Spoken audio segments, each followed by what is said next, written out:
if they raise these questions.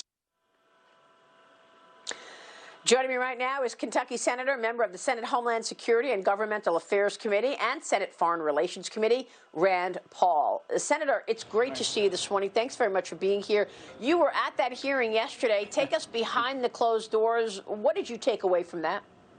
I would say it was one of the most exciting hearings I've been to in years. It was explosive. There was raw emotion on both sides. But there is a serious point here. And I think if you want less fraud in our elections, you want the elections to be legitimate and considered to be illegitimate, you have to punish those who committed fraud.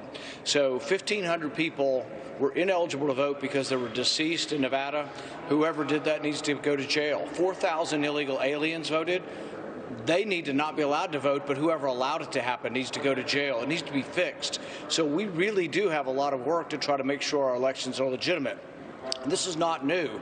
I remember the famous story about LBJ. It's midnight, and he's got a scotch in one hand. He's got his illegal votes in a shoebox in the other, and he turns them in at midnight saying, "We've won. We can turn in our illegal votes, so we've got just enough."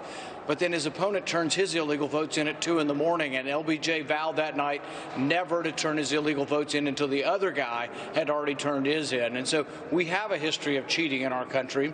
In my state, a guy named Pritchard, who was part of the kitchen cabinet for FDR, went to jail. But if you don't put people in jail for stuffing the ballot box, then you will get more of it. So, yeah, I think the hearing was important and just the beginning. The problem we have in our country is courts don't like to hear this stuff during elections and right after elections.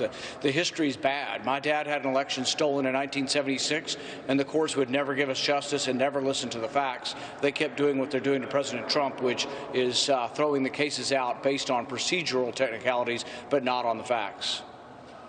Well, I mean, these are facts that everybody on each side of the aisle should want spotlighted. I mean, you just spotlighted at least 3 cases of fraud. Why wouldn't everybody want to ensure that there's confidence in our election? The same thing is happening, I feel like, on the intelligence assessment.